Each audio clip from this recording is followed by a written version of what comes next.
Hati mereka tersentuh karena mereka menyadari dosa-dosa mereka. Ini menyiratkan bahwa mereka percaya pesan tentang Yesus sebagaimana diceritakan. Allah sudah menetapkan Yesus yang kalian salibkan itu sebagai penguasa kita dan Kristus yang dijanjikan.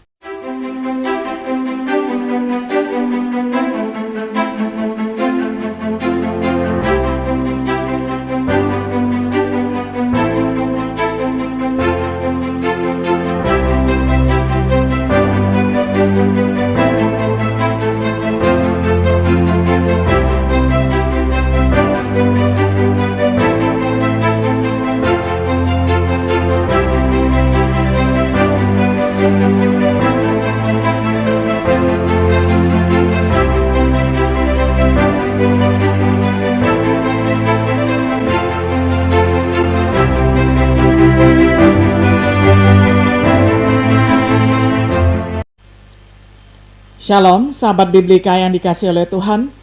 Sungguh senang kita dapat berjumpa kembali di dalam acara refleksi sahabat Biblika. Pada hari ini kita tiba pada episode yang ke-9 di dalam serial pembahasan kitab Kisah Para Rasul dengan tema Khotbah Injil Pertama. Kita akan membaca firman Tuhan dari Kisah Para Rasul pasal 2 ayat 22 hingga ayatnya yang ke-41. Saya akan bacakan untuk kita semuanya di dalam terjemahan sederhana Indonesia. Nah, saudara-saudari orang Yahudi, dengarkanlah yang saya beritahukan ini. Yesus orang Nazaret itu benar-benar diutus oleh Allah, dan Allah sudah membuktikannya kepadamu dengan mengadakan segala macam keajaiban melalui Yesus seperti yang kalian ketahui. Sesuai dengan rencana Allah yang sudah ditetapkannya sejak dulu, Yesus sudah diserahkan kepada kalian. Lalu dengan bantuan orang-orang yang tidak mengenal Allah, kalian membunuh Yesus dengan memakukan dia pada kayu salib. Tetapi sekarang Allah sudah membangkitkan dia dari kematian dan membebaskan dia dari penderitaan di dalam Sheol, karena kekuatan Sheol tidak mungkin menahan dia. Lagi pula, Raja Daud sudah bernubuat tentang Yesus seperti ini. Aku menyadari bahwa Tuhan selalu besertaku. Aku akan dilindunginya dari serangan semua pihak yang memusuhiku, karena dia berkata di sisiku.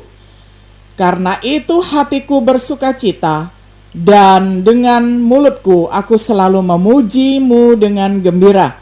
Bahkan tubuhku pun merasa tenang karena pengharapan yang sudah Engkau berikan kepadaku.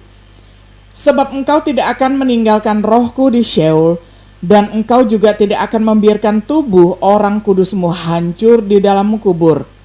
Engkau sudah menunjukkan kepadaku jalan menuju kehidupan, dan aku akan selalu bersukacita karena aku akan hidup bersama-Mu. Saudara-saudari, izinkanlah saya berbicara dengan terus terang kepada kalian tentang Daud, nenek moyang kita. Perkataannya itu pasti bukan mengenai dirinya sendiri, karena kenyataannya dia sudah mati dan dikuburkan, dan kuburannya masih ada pada kita sampai hari ini. Sebagai nabi, Daud tahu bahwa Allah sudah berjanji dengan sumpah bahwa seorang dari keturunan Daud sendiri akan menjadi raja dan duduk di atas tahta Daud. Jadi Daud sudah mengetahui apa yang akan terjadi. Itulah sebabnya dia berbicara seperti itu tentang kehidupan kembali keturunannya itu, yakni Kristus. Karena dia mengatakan bahwa orang kudus itu tidak akan ditinggalkan di Sheol, dan bahwa tubuhnya tidak akan hancur di dalam kubur. Yesus inilah yang sudah Allah hidupkan kembali dari kematian. Kami semua yang ada dalam kelompok ini sudah melihat dia setelah dia hidup kembali. Dan kami diutus untuk menjadi saksi tentang peristiwa itu. Sekarang, dia sudah terangkat ke surga dan duduk di tempat yang paling terhormat, yaitu di sebelah kanan Allah. Yesus juga sudah menerima Roh Kudus yang dijanjikan Bapanya. Dan sekarang Yesus sudah mencurahkan Roh itu kepada kami. Apa yang sedang kamu lihat dan dengar ini adalah pekerjaan Roh Kudus. Karena bukan Daud yang terangkat ke surga, tetapi dia sendiri mengatakan, Tuhan Allah berkata kepada Tuhan penguasaku, duduklah di sebelah kananku dan memerintahlah sebagai raja, sampai aku mengalahkan semua musuhmu dan menjadikan mereka budakmu. Oleh karena itu, biarlah semua orang Israel mengetahui dengan pasti bahwa Allah sudah menetapkan Yesus yang kalian salibkan itu sebagai penguasa kita dan Kristus yang dijanjikan. Sesudah Petrus selesai berbicara, tersentuhlah hati orang banyak yang mendengarkannya. Lalu mereka bertanya kepada Petrus dan rasul-rasul lain, "Saudara-saudara, apa yang harus kami lakukan?" Jawab Petrus, "Hendaklah kamu masing-masing bertobat dan dibaptis sebagai pengikut Kristus Yesus. Dosa-dosamu akan diampuni dan kamu akan menerima Roh Kudus. Karena janji itu berlaku untuk kalian, anak-anak kalian, bahkan bagi orang-orang di tempat yang jauh, yaitu semua yang dipanggil oleh Tuhan Allah kita." Petrus mengatakan lebih banyak lagi kesaksian yang menguatkan hati mereka. Pada akhirnya dia berkata, "Lepaskanlah dirimu dari hukuman Allah terhadap kejahatan orang-orang zaman sekarang ini." Lalu mereka yang dengan senang hati menerima ajaran Petrus itu dibaptis. Dan pada hari itu jumlah orang percaya bertambah kira-kira 3.000 orang. Sampai sedemikian jauh pembacaan firman Tuhan dari Kisah Para Rasul 2 ayat 22 hingga ayat yang ke-41. Sahabat Biblika yang dikasihi oleh Tuhan, dengan pencurahan Roh Kudus pada hari Pentakosta, janji Yoel, Yohanes Pembaptis, dan Yesus sedang digenapi, seperti yang dinubuatkan oleh Yoel dan Yohanes saat penghakiman keselamatan sudah dekat. Setelah menjelaskan arti dari peristiwa mukjizat pada hari itu, Petrus dengan cepat mengalihkan perhatian mereka dari mukjizat ke sebuah pesan yang melibatkan Tuhan yang disalibkan, bangkit, dan dimuliakan. Dengan pesan Petrus, kita menemukan proklamasi khotbah Injil pertama. Untuk pertama kalinya Injil Kristus diberitakan dan orang-orang diberitahu bagaimana menanggapinya. Mari kita lihat lebih dekat hal yang pertama, konten dari khotbah Petrus. Yesus diutus oleh Allah. Petrus menyatakan bahwa Yesus sebagai orang Nazaret itu benar-benar diutus oleh Allah, dan Allah sudah membuktikannya kepadamu dengan mengadakan segala macam keajaiban melalui Yesus seperti yang kalian ketahui. Kisah Para Rasul 2 ayat 22. Dilakukan di tengah-tengah mereka, dan mereka tidak dapat menyangkal tanda-tanda yang Yesus lakukan ketika masih hidup di dunia ini. Kemudian Yesus dimatikan dengan penyaliban, dengan bantuan orang-orang yang tidak mengenal Allah. Mereka membunuh Yesus dengan memakukan dia pada kayu salib. Kisah Para Rasul 2 ayat 23. Meskipun menurut tujuan dan pengetahuan sebelumnya yang telah ditentukan oleh Allah, kematian Yesus dan keterlibatan mereka tidak dapat mereka sangkali. Yang berikutnya, Yesus dibangkitkan dari antara orang mati. Tuhan membangkitkan Yesus setelah melepaskan rasa sakit kematian.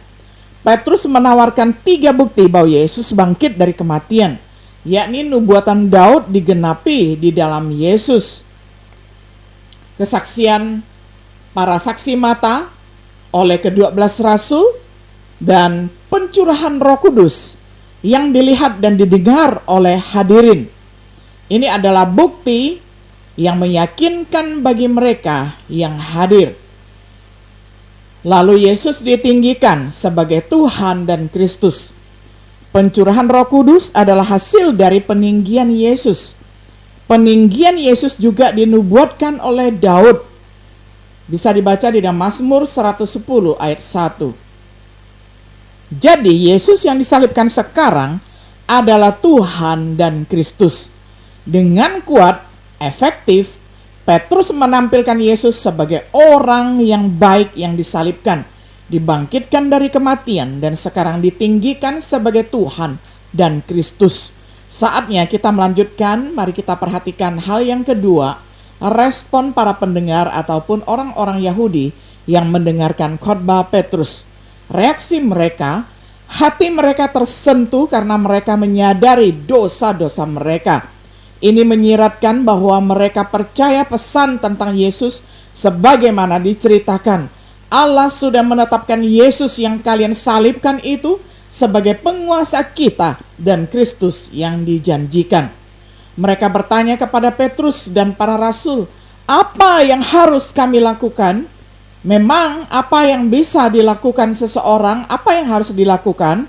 Ada yang mengatakan tidak ada yang bisa dilakukan karena itu akan menyarankan keselamatan melalui perbuatan. Tetapi ketaatannya tidak bertentangan dengan keselamatan oleh iman. Sungguh Kristus adalah pencipta keselamatan bagi semua orang yang taat. Jadi Injil harus dipatuhi. Bahkan ketika Paulus disuruh pergi ke Damaskus, di mana dia akan diberitahu apa yang harus dilakukan. Dan sebagaimana Cornelius akan mengutus Petrus yang akan diberitahunya apa yang harus dia lakukan. Sebagai jawaban, mereka disuruh bertobat. Itulah yang Yesus inginkan untuk diberitakan oleh para rasulnya. Bertobat adalah membuat keputusan untuk berbalik dari dosa menuju ketaatan kepada Tuhan. Mereka disuruh dibaptis. Itulah yang Yesus ingin para rasulnya nyatakan. Dibenamkan di dalam air dalam nama Yesus untuk pengampunan dosa, agar mereka dapat menerima karunia Roh Kudus. Artinya menerima Roh Kudus sebagai karunia yang telah dijanjikan dan sekarang dicurahkan, kini dijanjikan kepada semua orang yang menaati Kristus. Hasilnya, mengikuti nasihat lebih lanjut, lepaskanlah dirimu dari hukuman Allah terhadap kejahatan orang-orang zaman sekarang ini. 3.000 orang dengan senang hati menerima firman-Nya dan dibaptis. Mereka yang dibaptis ditambahkan oleh Tuhan ke dalam gerejanya yang mula-mula. Kesimpulan, sungguh kesimpulan yang luar biasa untuk hari yang dimulai dengan peristiwa yang luar biasa. Yesus dinyatakan sebagai Tuhan yang disalibkan, dibangkitkan dan ditinggikan. 3.000 jiwa segera menanggapi Injil. Ketika Injil dibagikan, apa yang harus dilakukan orang? Percaya tahu pasti dengan keyakinan bahwa Yesus adalah Tuhan yang mati bagi mereka. Bertobat dari dosa-dosa mereka, membuat keputusan untuk berbalik dari dosa dan berbalik kepada Tuhan. Dibaptis untuk pengampunan dosa dan menerima karunia Roh Kudus. Apakah itu yang diperintahkan kepada kita untuk dilakukan ketika Injil Kristus dibagikan kepada kita? Atau apakah kita diberitahu sebuah Injil yang berbeda? Untuk memastikan bahwa kita benar-benar diselamatkan, buatlah tanggapan sama dengan jiwa-jiwa itu pada hari Pentakosta. Kemudian mereka yang dengan senang hati menerima firman-Nya dibaptis, dan pada hari itu sekitar 3.000 jiwa ditambahkan kepada mereka. Sahabat Biblika yang dikasihi oleh Tuhan, Injil pertama diberitakan oleh Petrus setelah hari Pentakosta, dan pada saat ini ada ribuan bahkan jutaan khotbah diberitakan setiap hari. Oleh karena itu, apabila saudara ada yang baru pertama kali mendengarkan Injil ini diberitakan, kiranya boleh memberi diri sama seperti jemaat mula-mula, hatinya tersentuh dan kemudian dibaptis dan kemudian menjadi orang percaya yang mendapatkan keselamatan di dalam Tuhan Yesus. Dan bagi kita yang sudah lama percaya, kiranya kita menjadi alat berkat di tangan Tuhan, sebagai perpanjangan tangan Tuhan untuk menjangkau mereka yang masih terhilang. Kiranya Tuhan Yesus memberkati pelayanan kita semuanya. Shalom.